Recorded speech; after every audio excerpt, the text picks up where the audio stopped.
This is ZNS Total Sports, brought to you by Fourth Terrace Diagnostic Center.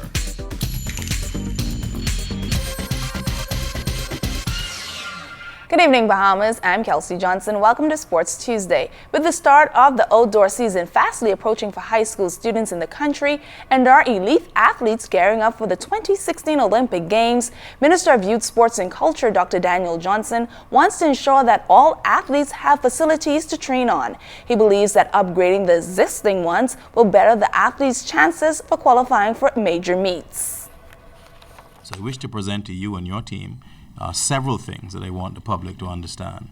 This is our Olympic Dream catalog, right? It really talks about what we have experienced in the past, and I'm on this notion of Team Bahamas, and not just individuals, but us as a team. We do better as a team at everything than anything else. And the idea coming out of this ministry is teamwork makes the dream work. That's what makes a dream work. It's got to be a team. There's no athlete without a coach, without parents, without people who help them, without teachers, without physios, without chiropractors, without doctors, without nutritionists, without trainers. You're not going to be a world-class athlete. So this is our indication to you that of our full commitment. We have in this ministry put forward a plan, and we clearly outline what we're trying to do in our family of islands. Okay, facilities come first at the top of the triangle. We're at improving facilities right now all across the Bahamas. The track in Moores Island is going in a grass track.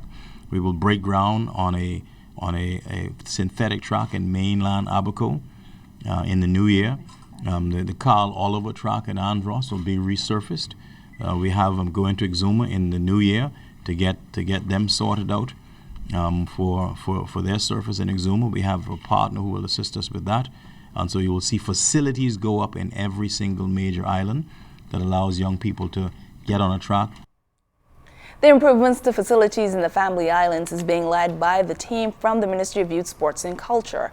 It is also an extension of the Sports Tourism Initiative led by the Ministry of Tourism. The two ministries that work closely together also shared success from the recently held Heroes Golf Challenge. The challenge, which is played under Tiger Woods' foundation, was viewed by thousands around the world. This, according to Prime Minister the Right Honorable Perry Christie, is a push in the right direction for the country. All of this is taking place because it generates such an incredible amount of people coming to our country when this is being watched by people of the world. So really, the advantages are so profoundly significant to our country. To see the fun that people are having here, people are saying this is the first time they visit, and they'll be back next year for the tournament. So one can easily see how it's going to be bigger and better next year. Professional golf isn't the only sport played here as a result of sports tourism. In a couple of days, collegiate football will be in the spotlight. The Bahamas Bowl is just one of many sporting activities that are fixtures on the sports tourism calendar. In this report, our Jonathan Benson tells us just why this Christmas Eve game is so popular now. On Christmas Eve, starting at 12 noon, the Thomas A. Robinson National Stadium is the place to be as the Western Michigan Broncos and the Middle Tennessee Blue Raiders go head-to-head in the Bahamas Bowl. These two teams are really like looking in the mirror, and I think everybody's in for a treat on Christmas Eve. 95% of our players, this may be the only time they have the opportunity to leave the country and to come to the Bahamas. So just the appreciation and how humble that we are and honored to be here. Our players are really looking forward to it. Both teams will arrive in town on Sunday, and from there it's a pretty tight schedule right up to game day. On the 21st and 22nd, the teams will be practicing out here at the stadium and also over at Roscoe Davis Field. They'll be out here in the mornings, and then the big afternoon on Tuesday, the 22nd, is when we do our civic duty here on the island. And as you know, the Rand Furley home is a big funding part that we've gotten involved in, and the Bowl makes a huge contribution to that children's home. And we'll have an opportunity to take the student athletes out there and meet their children. And then following that, also out here at the Roscoe Davies soccer field, it actually is, but football field, we're going to have the youth clinic. And then everything starts out here at 9:30 on 12/24. Popeyes is going to have a lot of fun activities for everybody here, and the Ministry of Tourism is going to have music out here. And then I know for the local Bahamians, we're going to have a wonderful halftime this year. Last year we had the Valley Boys came and were a part of the halftime, and this year we've added a little twist, and we're going to have the Saxtons along with the Valley Boys. Last year's Popeyes Bahamas Bowl got a lot of exposure in the United States, being televised on ESPN, and this year will be no different. Just like we had last year, we've got one of their premier television groups that are going to come down and be a part of the talent. Steve Levy is going to be here, Mark May, who was with us last year, and then Coach Mac Brown, who for a long time was the head football coach at the University of Texas. Jonathan Benson, ZNS Total Sports. Thanks so much, Jonathan. Pacing the sideline while watching his team run up and down the court is Coach Michael Scooter Reed. Even though this is his first year coaching in the New Providence Women's Basketball Association, Reed has set the bar high for his team, wanting the players to focus on the game and giving back to the community with charitable works as a club.